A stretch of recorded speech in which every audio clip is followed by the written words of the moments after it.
good morning, afternoon, or evening, depending on when you're watching this. My name is Ray Fluck, and I'm back again for our weekly recap of American Horror Story Cult.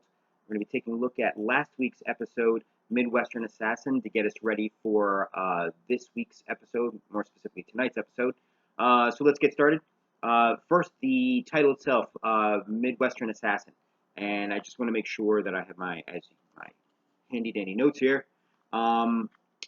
Midwestern Assassin, you'll see as it goes along right from the very beginning, the obvious understanding to it. I think the idea of Midwestern Assassin, takes on a broader picture when we see essentially what happens to Allie throughout the episode. But let's dive right in. As I said, right from the opening, we're seeing Kai is at a campaign rally. He is on the stage screaming about, "We are the wall," when all of a sudden shots ring out. We see shots ringing out. We see Kai hit the stage, and as the camera's moving closer and closer, we see the person who's there holding the gun is Allie. So it's like, oh crap, Allie just went there. She decided to take care of the Kai situation. That's basically where we stand as it goes to credits. Little side note, there was a disclaimer in the beginning of this episode. Some of you may have seen this on the news. In regards to the Las Vegas shooting, that there was some editing done to the scene. I haven't gone online to see the difference, full disclosure. It makes me wonder, and I really will this afternoon go and take a look at that, because when you see what was left in, now and later on in the episode, it's still pretty rough and still pretty brutal. I don't think it's gratuitous because it fits where this is going, but I definitely want to see what they were originally intending to go with. Okay, so we come back from commercial, we get a flashback. We get a flashback to essentially what's going on with Allie immediately after the whole thing with Meadow being taken and everything, and now Allie has an understanding that Ivy and everybody else is involved in this great cult conspiracy. She gets a call from Dr. Vincent. So, of course, Allie's in paranoid mode. She doesn't trust anybody, so she wants to know, basically, why is he calling? Wow, what a weird coincidence. He says to her, well, Ivy told me to call. On one hand, not a really great thing to say, considering what's going on, but it does kind of feed into his alibi of, I don't know what's going on, I'm just your nice, innocent psychiatrist. So, again, it's a nice maneuver on Dr. Vincent's part, and I think we're going to see, again, him being the big bad down the road. Can't blame Mallie for not trusting anybody anymore. Dr. Vincent makes the recommendation she should check herself into a facility for a while or try and get some sleep. Allie takes that advice very well by grabbing a knife and going across the street to go investigate Hilton and what happened to Meadow. When she gets over there, she sees Hilton and Detective Samuels having sex, so they're a little too preoccupied to notice that she's taken the keys and she's actually let Meadow out, and they're essentially escaping. Not an easy escape. In the process, they end up having to mace Hilton, and Detective Samuels does his best Terminator 2 impersonation, going after them hardcore. Meadow basically tells Allie everything. Everything that's going on, and pieces together a lot of the things that were talked about. For example, we find out about the truck. According to Meadow, there was nothing in the truck. Nothing at all. The dead birds was something they had created, and it wasn't just on Allie's lawn. They created in several other locations. Again, all this just to feed the perception of fear and to get Kai into office.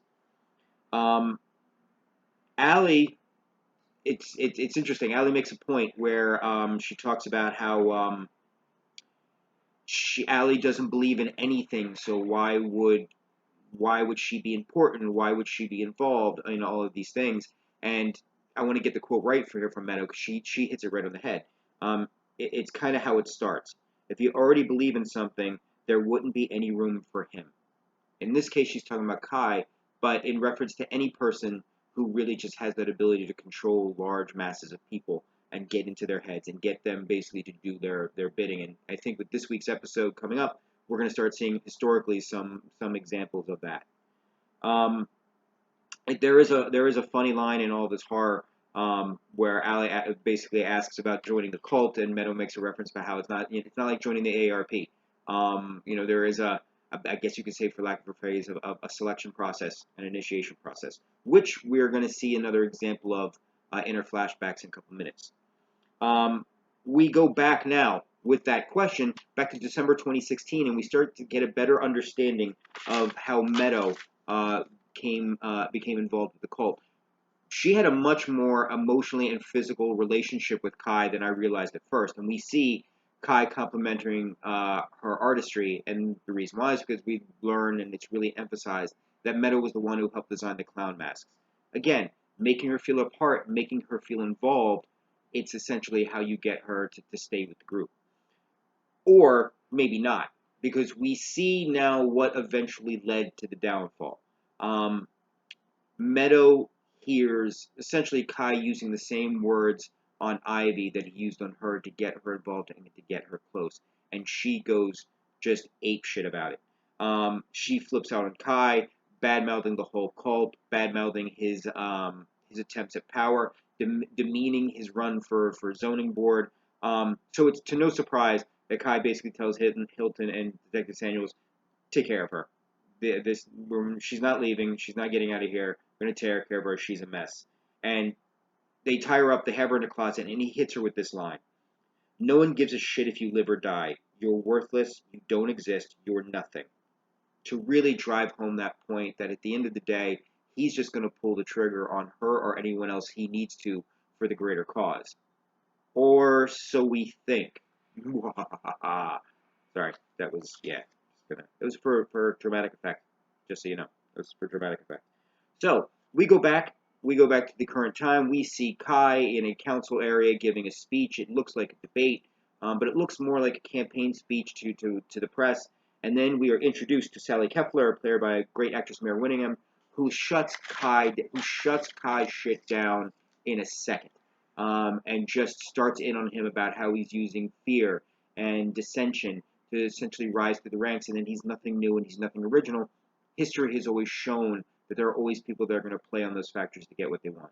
On one hand, we're excited. On the other hand, we pretty much know who the next person is going to be to go. But while Kefler's alive, and the fact that she's going at Kai like this, my hope is that you're enjoying it. If you're rooting for Kai at this point, look, I love Evan Peters. Evan Peters has given again another Emmy-worthy performance.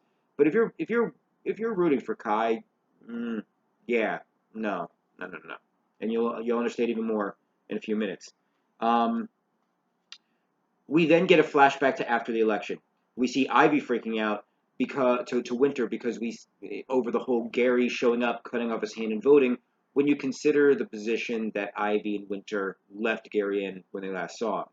So Winter, what an original concept, and off the top of her head decides, you know what, Ivy, let me take you to Kai, and maybe he can help us out. Wink, wink, nudge, nudge.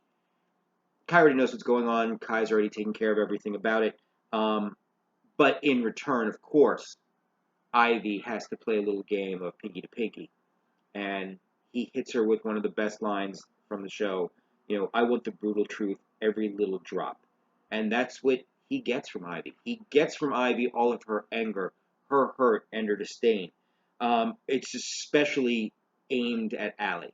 And a lot of it having to do with the fact that she feels it's the pain that Ivy feels for not having to be able to carry Oz, and then it's her feeling that Allie during the entire time was always throwing it up in Ivy's face that Allie was the one carrying the child, Allie was the one going through the mother issues, and that it just was that Allie was a constant reminder for the things that Ivy couldn't do. Ivy has a great line to Kai during it where she said, "My baby," like I was a stranger on the side. And the other thing I don't want to discount is Jill Stein. You know, it's in the beginning I thought it was a running joke, but I think with all the time there have been references to Jill Stein voting, I wonder if this doesn't speak volumes to either Ryan Murphy's opinion on third-party candidates or just his opinion on what Jill Stein was like as a candidate. Because I'm noticing that's we're 6 episodes in and we're still getting the references. Now, granted, it's about Ivy and it helps define her, but yeah, I find that pretty interesting. So we're going back to the now, and you'll notice in this episode a lot of time jumping around the place. Allie takes Meadow to Dr. Vincent. Yeah, I know. Take a second to kind of stare at each other and realize what a huge mistake that was. Yeah. Okay, and he's taking her there for 2 hours. Yeah. Now, granted, how would she know? But yeah, still, when in doubt, it's always in these situations, the one person who becomes the trusted one is the one you should worry about the most. But she goes to Dr. Vincent, drops Meadow off. Then Allie goes to see Kefler, and Kefler lets her in after Allie convinces her, like, "Hey, you remember me from the butchery? We have this really great coffee." So they get in. Allie basically lays out to Kefler everything that's going on, and Kefler pretty much believes her.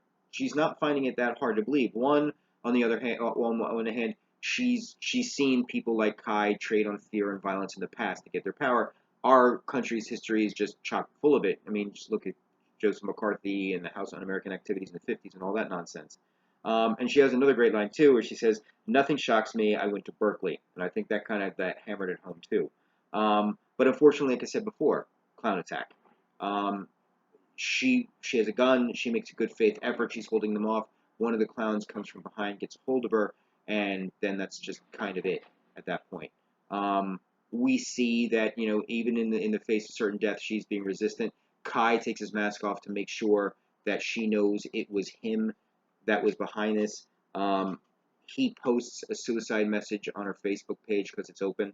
Um, Kefler's basically trying to say, like, no one's going to believe it, no one's going to go for this, and he hits her with a line that's sad and cynical, but I think partially true. Of course they will. It's on Facebook. Um, yeah, this is that situation where I was telling you about how I really want Kai to die a slow, painful death. Yeah, this was one of those situations. I'm really, really again, great performance from Evan Peters. Want Kai to die a slow, painful death, like David Koresh type thing. If we're going to go the cold route. Um, we see this situation though. Allie, as all this is going on, Allie's hidden herself in the bathroom. The elephant mask clown, who we realize now is Ivy, sees her in the bathroom and says nothing and lets her go. Now, whether this is out of emotion and feeling or to keep the bigger picture going, as you'll see in a second, I'm not sure yet. But we go back to the rally. We see it's Meadow who's the shooter. Meadow shoots Kai. Meadow starts shooting into the crowd. Allie makes her way to Meadow, and Meadow says the words, "This is the face of true love," and kills herself. And essentially, Allie's standing there with the gun. Meadow's dead. All of these people have been shot, and we start to realize now it was all part of Kai's plan. All of it, including Meadow sacrificing herself. Um, we see the scene where she's tied up after Hilton and Detective Samuels had left her in the closet area, and we then see Kai having sex with Meadow as he's working on this plan to fake an assassination attempt to boost his ratings and to get him closer into a council person's seat. He says to her, "We're a Christian country. Everyone loves a resurrection." And then he says to her, and this is what does it: "It'll be our eternal secret, our everlasting love." And that's what it is. She sacrificed for herself for somebody who convinced her was just the all-being, all-knowing love of her life, and why wouldn't she want to? So again, we see when I talk about Midwestern assassin, that's what I was referencing in the beginning. In a sense, they assassinated Allie's character, because my feeling is there'll be able to be ways to find out she wasn't directly the shooter, but we don't know what Kai's done with regards to the computer trail. We don't know how long this is going to necessarily take Allie out of the game, but she got played, and I'm curious to see where things go from here. Because again, at the end of it, it doesn't look good because we essentially have Allie being taken away. That's going to be a long, long, long process. We don't know if Ivy's intention was to actually save Allie or if this was part of the bigger plan. I'm thinking it may have been to save Allie, because we were established in the flashback that Meadow and Kai had this thing going that was a secret between them. So I'm of the impression this may have been a big, big surprise, but we don't know. Did Hope know? Again, my hope is we start getting some answers in regard to that. What's most disturbing is that we see Kai smiling on the stretcher because realize now, up to this point, all of his plans through the end of episode 6 are going exactly the way he wants to. My only caveat I want to bring up on a side note before we wrap this up: at some point, someone may have to start connecting the dots about how these deaths are tied to certain individuals.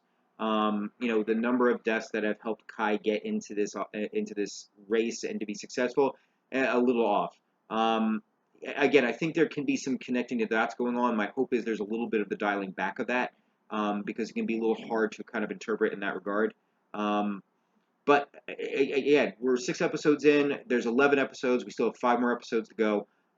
So far so good. Ryan Murphy's got me confident. He's got me hooked in. I'm very happy about it. So that's it for today. We're done looking at episode 6. We're going to be doing a live blog at episode 7 tonight.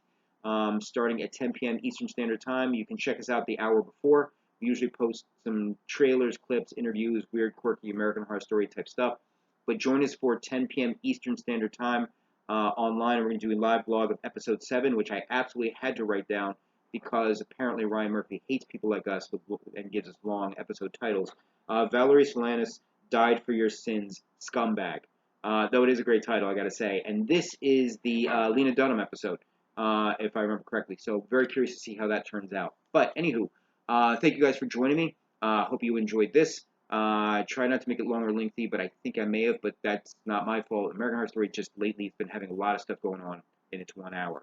But thank you guys for joining me. Look forward to having you guys come aboard for the live blog tonight, and I will see you here next week for our next recap. Take care.